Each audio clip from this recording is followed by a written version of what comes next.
Good morning and welcome to Saturday special of Dr. Lamba's Awakening Call. Most of you must have heard that famous song which is sung by practically every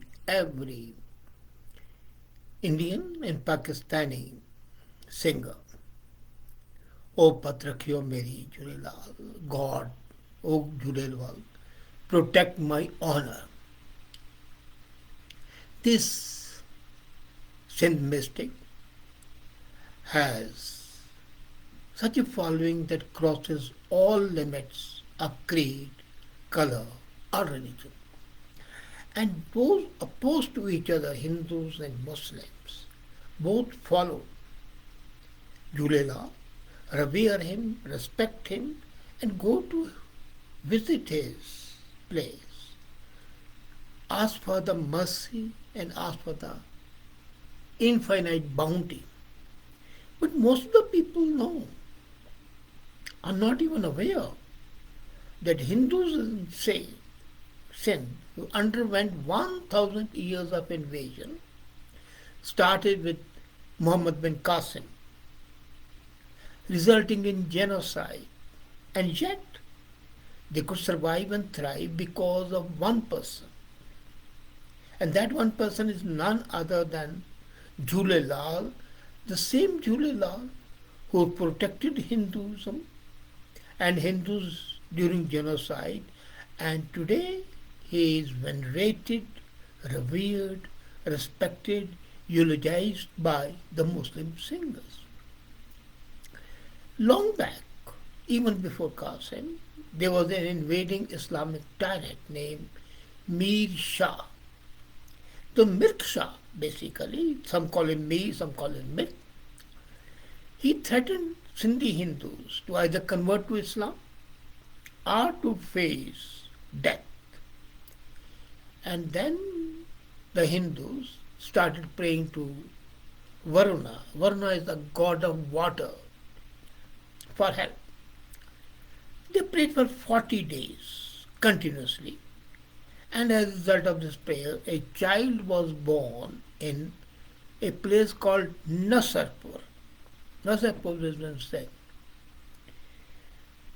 The patriarch of the family was Ratan Rao Lohana. And the child was born and Christian called Udhorolal. Now, Udhorolal in Sanskrit means the one who has sprung from the waters. And it was believed by the Hindus that this child was the incarnation of God Varuna, whom they prayed for a period extending over 40 days. There's a term they call prayer for 40 days called Chilia, or 40 days prayer. And this child later became Saint Jhulelal, the savior god of Sindh Hindus. Now imagine a god reincarnated as a human being becomes a mystic, but his mystique is such that it crosses all boundaries of religion. And today, if you go to Pakistan and to Sindh, you would feel everybody prays to Jhulelal. Why? Goes to his mazar, that is his grave, and prays over there. And majority of the people are not even aware that he is a reincarnation of Lord Varuna, the god of water. Now, Jhulelal transformed himself into a warrior. In the beginning, he started fighting. He fought the Muslim oppressors. And then, slowly, as an old man, he preached. And then he reprimanded Mir Shah that the Muslims and the Hindus deserve the same religious freedom. He was the proponent of same religion having equal respect and equal treatment at the hands of the invaders and the rulers. As a matter of fact, this identification of the religions as individualistic, that whatever religion you may belong to, you have the same rights as a human being, which is a common concept today, was something unheard of in those days. And all the people of Bhakti movement, whether it was Kabir or Farid or Nanak, they preach the same thing. Even Guru Nanak said, na ko Hindu, na ko Muslim. Not that they are not, but because there is no differentiation in them. And this Jhulelal, when he started preaching that the Hindus and the Muslims, these are the same rights and the same freedom, was almost a rarity. And it caused people to think again. Now, this rethinking made Sindh later on, though Hindus suffered genocide. And then another thing, he wanted and warned people that if you don't do that, the Sindhu River, Indus we call it nowadays, would flood and destroy the homes of anyone who indulged in killing the Hindus. So the protector of Hindus issued a warning to the rulers and the invaders. Okay, you have come, you have been successful in invading the country. But if you continue with it, there'll be a flood. Now that reminds me of the biblical flood. Punishment from the God for the wrongs done. And then, what was the cause of this? This was because of, according to the people, that he was reincarnation of Varuna. And in their 40 days of prayer, they followed a very strict regimen. And that discipline made Jhulelal more confident and gave his divine powers a more secular input. Those 40 days, the people who were praying did not sleep in bed. They slept on the floor. They did not indulge in sex. They were celibates, brahmacharya. They did not eat fried eatables, non-vegetarian food, onion, garlic, but they took only the yogurt, milk and rice. That's it. They did not even cut their hair and nails, did not use soap, did not use oil, and avoided wearing leather shoes or anything made of leather. This, if you look at it, this is exactly similar to what the Hindus do when they fast. Before, for example, visiting Yappa in Sabrimala, they don't eat non-vegetarian, they don't drink, they don't shave, they don't cut their hair, they don't cut their nails, they don't sleep in the beds, and anything made of leather is avoided. Is it a coincidence? Because there's unheard history linked to it.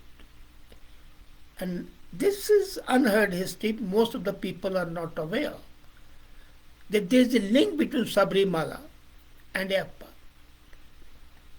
The Pamba River, also called the Pampa River, is the longest river in the state of Kerala, after Periyar. And when Sabrimala temple was dedicated to Bhagwan Yappa, which is situated on the banks of the river Pampa, Bhagwan appeared to Pendulum Raja in a child on the banks. The river has been venerated as the Ganga of the Kerala. And the devotees of Bhagwan believe that immersing oneself into Pampa is equivalent to bathing in the holy Ganges. And now the same concept, the same tradition was adopted by the followers of Jhulelal. Bathing in the Sindh River was deemed to absolve one of the sins. And it was, as you know, it is obligatory to take a bath in Pampa. It's obligatory to take a bath before making a pilgrimage either to Sabrimala or to the Mazar. Now, Appa is a warrior deity, and as I said earlier, Jhulelal was a warrior first. Both Appa and Jhulelal are revered for their devotion to Dharma, the ethical way, not the religion the way is perceived, dogmatic religion, but the ethical religion. And that reverence is purely to the morality and to the ethics. The Jhulelal's military genius and asceticism is basically bold yogic abilities to destroy those who are powerful but unethical, abusive. Now, coming to Sindh and Jhulelal, as I said, the Hindus, followers of Jhulelal, precisely did that. They, before visiting the shrine, they take a dip in the Sindhu river, and as a matter of fact, I was amazed to know that Sindh is river, this Indus river is regarded as sacred as Ganga is by the people in the Indo-Gangetic plain. And when Hindus in Sindh started praying to Varuna, they were trying to seek his help. And it is said that the ancient Singh villages that the Varuna Devata took lessons from Yappa before taking birth in Sindh. So this link between Sabrimala and Sindh and between Yappa and Jhulelal is not known to many people. This aspect of history was destroyed by the modern historians because they wanted to propagate a Aryan Dravidian theory and divide them into two different parts. But there is a deep connect between Aryan and the Dravidian history and customs and traditions. And Jhulelal and Yappa's similarity is an outstanding example of that. In reality, according to most of people, Varun Devta, before taking the form of Jhulelal, is said to have been trained by Yappa. Hence, these uncanny similarities are so ignored by the historians and even by the religious leaders, because the so-called religious leaders want to divide people, not to unite them. Now, coming to the Sindh part where Jhulelal is venerated, there is a festival called Cheti Chand. The Cheti Chand is Sindhi New Year. And this is in fact a celebration not only of the New Year, but it is also a veneration of Jhulelal, who battled a tyrant to save Hindus. And 1,000 years have passed since then. People are saved. And most of the people worship him not because of his fight, but because of religiosity and ethical principles. He was deemed to be protector of the honor of people irrespective of their religion. As a matter of fact, if you look at it, the way Jhulelal has been venerated in Islam by the Islamic singers is something which takes a cake. Nobody could have imagined. The only other example I've seen is some Muslims have venerated Guru Gobind Singh, especially his Zafarnama. The Persian scholars have venerated that, and I was amazed to see even the modern times some ulama say that there's a finest piece of religious, ethical writing. So, as a matter of fact, these people like Jhulelal, have two importances. One, they connect the culture, the subcultures of the Indian subcontinent. And nobody could have imagined the connection between Sindh, Jhulelal, and Sabrimala. But this connectivity established a stream or a bridge between the two absolutely diverse communities, different language, different customs, but underlying concepts are the same. The second thing is that they teach essential secularism, not the sort of the pseudo secularism where one community is pampered over the other. No, and no phobias, whether of Islamophobia or Hinduphobia. No.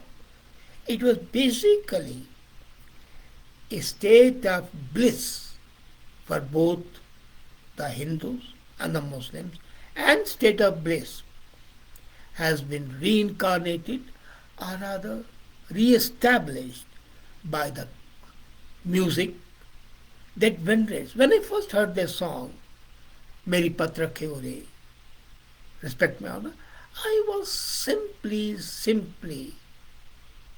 overwhelmed. And the person who was singing was no other than Runa Lala. The mystique of Jhulelal glosses over the fact that he was a warrior, that he fought against the invaders, and what he wanted was not the eviction of the invaders, but he wanted equality of all to whichever religion they belong. And that is the real contribution of Jhulelal, not only to the Sindh part, that is there, but to the whole Indian and rather Indian subcontinent cultures, which is a composite of about 120 subcultures. And that unifying factor is the biggest achievement of any leader. And Jhulelal belongs to that group of people who strove for that. Thank you.